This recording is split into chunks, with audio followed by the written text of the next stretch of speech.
I'm Chris, and I don't get mad. That's all you have to say to be able to be part of the secret club DGM in the BBC series Get Even that's now available on Netflix. It's teen drama mixed with a murder mystery. Should you be binging?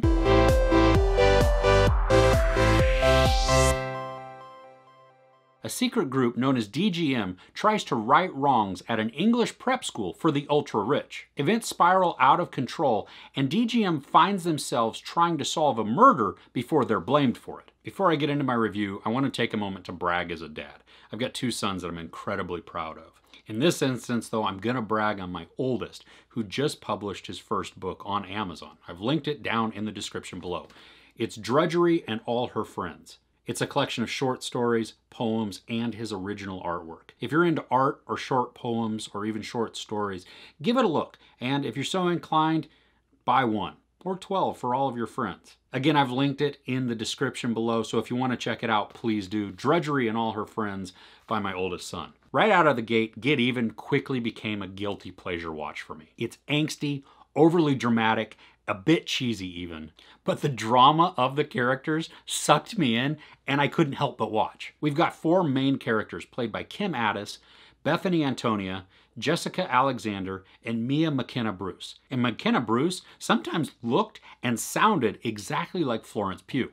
That's completely aside and has absolutely nothing to do with the show. I really like that these 4 have completely different backgrounds as characters. That makes them unlikely colleagues. I mean, if you were to look at their social circles within the school, they'd never converge. They also encapsulate the stereotypical roles that you'd find in a high school environment. The jock, the ditz, the nerd, and the rebel. There's 10 episodes and they're each under 30 minutes, so this is totally a quick binge. Along with the angst, the show has moments of being repetitive. I mean, flashbacks are fine, but sometimes we don't need to see events repeated and rehashed. For the mystery part, it took me a while to be pretty sure I had chosen the right perpetrator, but I still wasn't 100% certain until about the second to last episode. And I like that they extend the mystery further for a second season, even though they provide resolution for this season. The back and forth with relationships might get a little old if you're over a certain age as I am, but the characters are still charismatic, which kept me really engaged and enthralled. While I've never seen it, from the description, this sounds like it shares some similarities with the other TV show Pretty Little Liars.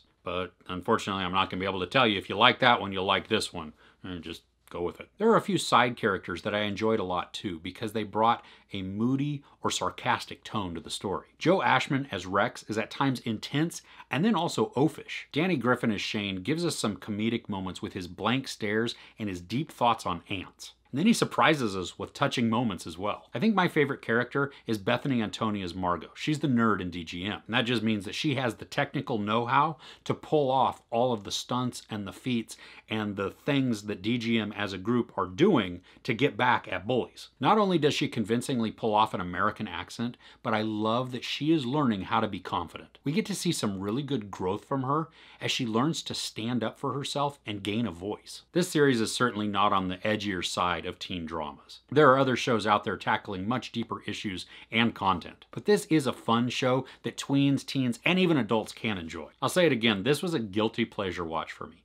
It's not the best, but it was entertaining and it was great for a casual watch. But beware, if you're like me, you're going to be sucked into the drama and just continue to binge away. There's no sex nudity, but there is some profanity and violence. I give Get Even 3.5 out of 5 couches. Are there any mystery series that you are currently watching? I'd love to know one in the comments below. If you enjoyed this review, please give it a like. Also, don't forget to share and subscribe. I'm Chris. This is Movies and Munchies. Thanks for couching with me.